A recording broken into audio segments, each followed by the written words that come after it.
Hello বন্ধুরা, কিভাবে আমেরিকার মতো পরাশক্তিকে লবিংয়ে হারিয়ে 2022 বিশ্বকাপের আয়োজক হচ্ছে মধ্যপ্রাচ্যের দেশ কাতার।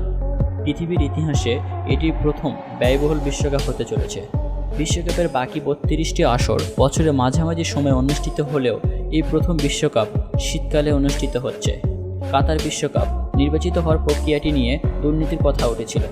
কাতার এমন একটি স্টেডিয়াম তৈরি করেছে যা বিশ্ব ইতিহাসে এই প্রথম। স্টেডিয়ামটি যে কোনো স্থানে স্থানান্তর করা যাবে। বিশ্বকাপ শেষে কাতারের আয়ের পরিমাণ কত হবে? আপনি যদি এই বিষয়গুলো না জেনে থাকেন তাহলে চলুন জেনে নেওয়া যাক। তো ওয়েলকাম ওয়ান্স এগেন ফ্যাব জগতে আরও একটি নতুন ভিডিওতে আপনাকে স্বাগতম।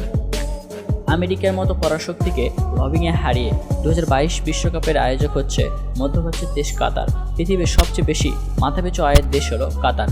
28 লক্ষ জনসংখ্যার দেশটিতে তেল, গ্যাস এবং পেট্রোকেমিক্যাল রিজার্ভ এত বড় যে অতি আধুনিক স্থাপত্য, বিলাসবহুল শপিং মল এবং সূক্ষ্ম রান্নার জন্য আগামী 20 বছরের জন্য বিশ্বের ধনী দেশগুলোর মধ্যে শীর্ষের তালিকায় রয়েছে কাতার।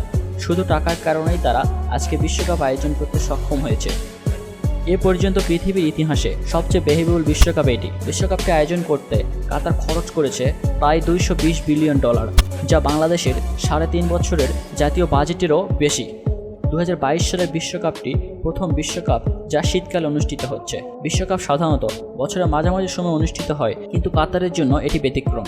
মধ্যপ্রাচ্যের দেশ কাতারে গ্রীষ্মকালে দুর্দশাজনকভাবে তাপমাত্রা 50 ডিগ্রি সেলসিয়াস পর্যন্ত বেড়ে যেতে পারে। এই ধরনের পরিস্থিতিতে যে কোনো ধরনের বৈশ্বিক ইভেন্ট আয়োজনের কথা ভাবা প্রায় অসম্ভব। তাই ফিফা 2022 কাতার বিশ্বকাপের জন্য স্বাভাবিক গ্রীষ্মকালের স্লট সরিয়ে শীতকালে অনুষ্ঠিত হওয়ার সিদ্ধান্ত গ্রহণ করেছে। কাতারে এই আসরটি আয়োজনের জন্য নির্বাচিত হওয়ার প্রক্রিয়া নিয়ে দুর্নীতির অভিযোগ উঠেছিল। দুর্নীতির এ বিষয়ে ফিফা তদন্ত প্রতিবেদনে কাতারকে নির্দোষ বলে ঘোষণা করেছে। তবে প্রধান তদন্তকারী মাইকেল জে ঘর্ষিয়া তার তদন্তের বিষয়ে ফিফার প্রতিবেদনে অসংখ্য অসম্পূর্ণ এবং ভুল উপস্থাপনা বর্ণনা করেছে।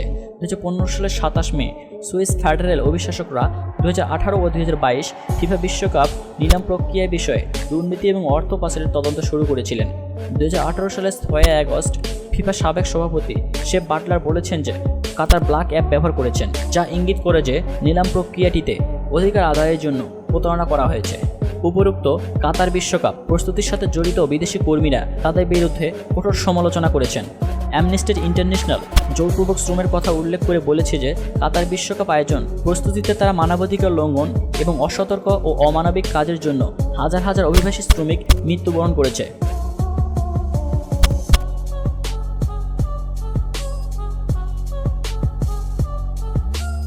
$11,000 বর্গ কিলোমিটারের ছোট্ট দেশটি ফুটবল ঐতিহ্যবাহী না হওয়ার কারণে কাতারে আধুনিক স্টেডিয়াম ছিল না। 2010 সালের মার্চের শুরুতে বিশ্বকাপের জন্য প্রথম প্রস্তাবিত 5টি ভেন্যু উন্মোচন করা হয়। স্টেডিয়ামগুলোর লক্ষ্য হল শীতলকারী প্রযুক্তি ব্যবহার করবে, যা স্টেডিয়ামের তাপমাত্রা 20 ডিগ্রি সেলসিয়াস পর্যন্ত হ্রাস করতে সক্ষম হবে। স্টেডিয়ামের উপরের স্তরগুলো বিশ্বকাপ শেষে বিচ্ছিন্ন করা হবে এবং কম উন্নত ক্রিয়া অবকাঠামোযুক্ত দেশগুলিতে অনুদান হিসেবে প্রদান করা হবে। ব্যাংক অফ আমেরিকার বিনিয়োগ ব্যাংকিং বিভাগ মেরিল লিঞ্চের এপ্রিল মাসে প্রকাশিত একটি প্রতিবেদন অনুসারে কাতারের আয়োজকরা ক্রমবর্ধমান ব্যয়ের কারণে ফিফাকে অল্প সংখ্যক স্টেডিয়াম অনুমোদনের জন্য অনুরোধ করেছেন। কাতার ইচ্ছা পোষণ করেছেন যে পরিকল্পিত 12টি স্টেডিয়াম থেকে তারা 8টি ভেন্যুতে কমিয়ে আনতে চায়। কাতার 8টি শ্বাসরুদ্ধকর স্টেডিয়ামে মোট ব্যয় করেছে প্রায় $10 বিলিয়ন। কাতার বিশ্বকাপে সবার চোখ থাকবে স্টেডিয়ামগুলোর দিকে। সেগুলোর রঙিন আলোর নিচে ভাগ্য নির্ধারণ হবে দলগুলোর। সেখানে কেউ উচ্ছ্বাসে হাসবে, অন্যদিকে কেউ হতাশায় পড়বে। এইসব স্টেডিয়ামের বেশিরভাগই বিশ্বকাপকে সামনে রেখে নির্মাণ বা পুনর্নির্মাণ করা হয়েছে।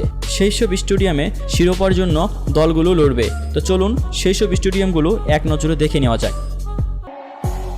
খলিফা স্টেডিয়াম কাতারের দোহায় অবস্থিত। এটি একটি বহুমুখী স্টেডিয়াম। এটি দোহা সিটির অংশ।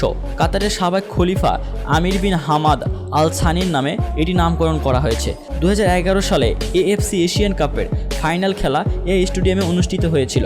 2022 সালের ফিফা বিশ্বকাপের ম্যাচ আয়োজন করা স্টেডিয়ামগুলোর মধ্যে এটি সর্বপ্রথম কাজ শেষ হয়েছিল। গ্লোবাল টেকসই মূল্যায়ন সিস্টেম GSAS এর কাছ থেকে 2017 সালে একটি 4 তারকা রেটিং পেয়েছে, যা বিশ্বে এই প্রথম। 2022 ফিফা বিশ্বকাপ আয়োজনের সিদ্ধান্তের পর স্টেডিয়ামটির ধারণ ক্ষমতা বাড়িয়ে 68,000 পরিকল্পনা করা হয়। আল জানুব স্টেডিয়াম, এটি 2019 সালের 16 মে উদ্বোধন করা হয়েছে। খলিফা আন্তর্জাতিক স্টেডিয়াম সংস্করণের পর 2022 বিশ্বকাপের জন্য এটি দ্বিতীয় স্টেডিয়াম। ইরাকি ব্রিটিশ স্থপতি জাহা হাদিদ এই স্টেডিয়ামের নকশা ডিজাইন করেন। স্টেডিয়ামটি ধারণ ক্ষমতা 40,000, যা বিশ্বকাপের পরে অর্ধেক কমিয়ে 20,000 করা হবে। এডুকেশন সিটি স্টেডিয়াম, কাতার ফাউন্ডেশনের এডুকেশন সিটি স্টেডিয়াম অবস্থান হলো আল রায়ানে। 45,350 আসন বিশিষ্ট এই স্টেডিয়ামটির উদ্বোধন করা হয় ডিজিটাল অনুষ্ঠানের মাধ্যমে। এই স্টেডিয়ামে 20% সবুজ কাঁচামাল ব্যবহার করা হয়েছে। এটি বিশ্বের সবচেয়ে পরিবেশ বান্ধব স্টেডিয়ামগুলোর মধ্যে একটি।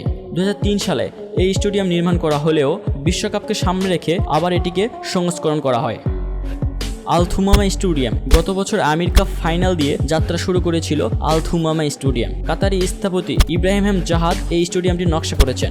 এই স্টেডিয়ামটি আরব দেশের টুপির মতো করে ডিজাইন করা হয়েছে। স্টেডিয়াম 974, কাতার ইন্টারন্যাশনাল নাম্বার কোড হচ্ছে 974, আর এই নাম্বার কোড অনুসারেই এই স্টেডিয়ামটির নামকরণ করা হয়েছে।